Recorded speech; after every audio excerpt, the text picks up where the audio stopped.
The Gaetano Donizetti was an Italian merchant ship, which sank on September 23, 1943 in the Aegean Sea, killing some 1,800 people on board, 1,576 Italian POWs and 220 guards and crew. Background: on September 8, 1943, the armistice between Italy and Allied armed forces was signed. The Germans had expected and anticipated the Italian surrender, and immediately launched Operation ACHSE to disarm the Italian army and take over control of the territories they occupied. The Dodecanese island group had been under Italian occupation since the Italo-Turkish War of 1912. German forces under Generalleutnant Ulrich Lehmann rushed to the central island of Rhodes and attacked the 40,000-strong Italian garrison on 9 September, and forced it to surrender by the 11th of September.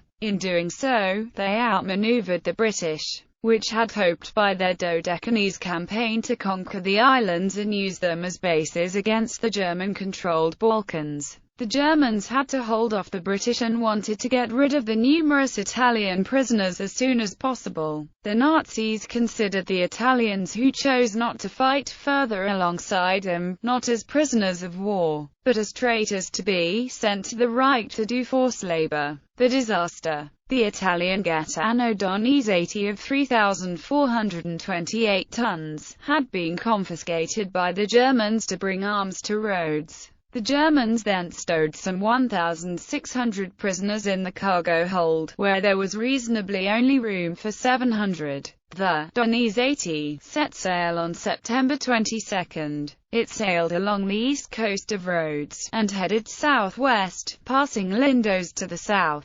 The Donizetti was escorted by the German torpedo boat TA-10 under Oberleutnant Jobst Tarndorf. This was the former French torpedo boat La Pomone and later the Italian FR-42. Around 1:10 that night, the convoy was detected by HMS Eclipse under Commander E. Mack, who immediately opened fire. The Gaetano Donizetti went down in seconds, taking with her the entire crew and all Italian POWs. The German torpedo boat TA-10 was heavily damaged and later towed back to Rhodes, where it was scuttled a few days later. HMS Eclipse left the scene, not realizing the extent of the tragedy that had just happened. On February 12, 1944, another transport ship leaving from Rhodes, the SS Aurea, sank in a storm, causing the death of some 4,000 Italian prisoners of war.